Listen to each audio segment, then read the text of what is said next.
Very happy that you're here.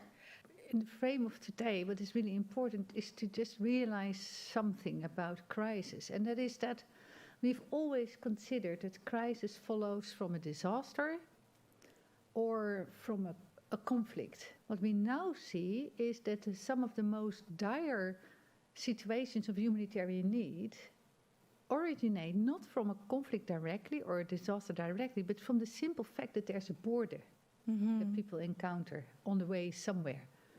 And then at that border, we see humanitarian needs evolve to the level of crisis that are really only because that border. That's why we call them humanitarian borders. And it goes with death, sometimes worse than in war.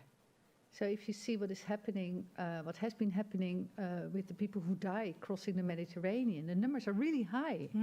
I don't know now, but there was a point when I think even 25% or something of people who would cross would die. Wow.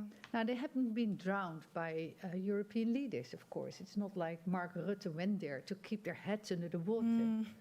But you might say, and increasingly people say now, leaning on Foucault, but also current authors who write about these situations, like David Keane and Michel Auger, who talk about the politics of letting die. So politics of letting die. Politics of letting die. So it's not like proactively killing, but it is sitting back when you know that people will die by your inaction. There's nothing humane about that. No.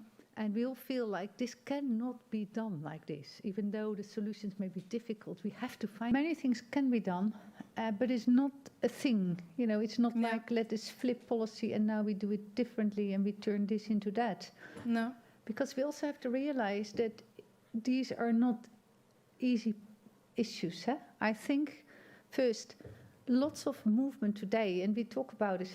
There's Afghanistan, there's Syria, there's Yemen, and those are people who cannot move. That's even worse. They're just locked inside their country, being hungry. Even though there are many reasons why people move, one of those reasons consistently is because of unsafety and conflict. So every single effort that can be made internationally to stop those conflicts is a big help for everything. I think it's not realistic to think that we can just throw away the border.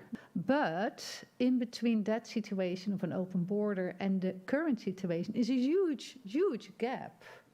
If every neighborhood of 1,000 people, can they not handle one extra person? That would up the people we can welcome in the Netherlands. We are suddenly talking about 70,000 people that we can bring to the Netherlands. And that's not the numbers we think about. Our government will think and fret for 3 weeks whether they can perhaps bring 300 people, or 500.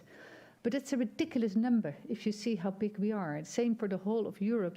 And then the reception, it can be so much more humane. As Anna says, it's unacceptable that people have to sit in a forest and be so cold and can't sleep and can't eat and can't drink. I mean, that cannot happen at our border. You're talking about the governments, and then I totally agree with everything you say. But one of the things that should happen first is that European governments should listen to European people. People in Europe are overwhelmingly agreeing that there should be a proper European migration policy.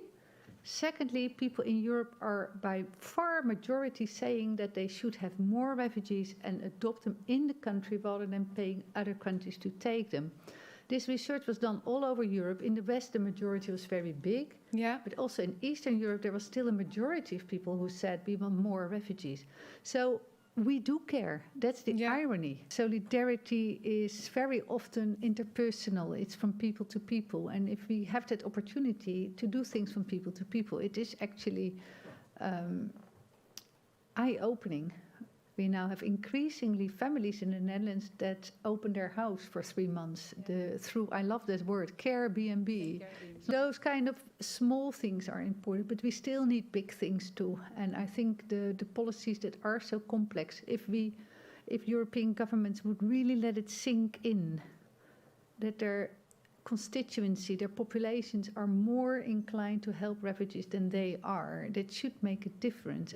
From their point of view, the policies are working because there are fewer people coming to Europe.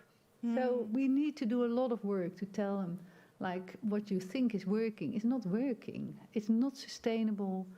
In the end, you make such dirty hands. You don't want to do that. Paradox is that we seem to separate the politics of the heart and the politics of the head. You know, like, oh, I know you speak with your heart because you want to take over refugees, but if you think with your head, but I do think with my head. And then I think even the most cold-blooded, rational politicians should understand that the politics of resettlement are extremely important for their own country. Because if you don't do more resettlement, by the end of the day, the countries that we are counting on to host refugees, that is Jordan and those kind of places, you know, the countries in the region, their patience is draining out. They say, at some point, they say, well, you can say that you want us to take care of the refugees in the region, that's fine, but if you don't resettle, we don't believe you anymore. By doing what we do today, we honestly sow the problems of tomorrow. And they will come back and haunt us. They need so much more people at the moment. There is such a need for labor. And I see businesses lobby very little for more regular migration, which would make a lot of sense, that many more people can get work permits to come to the Netherlands and work here officially rather than illegally or through smuggling or some kind of ways. And businesses should feel responsible for that.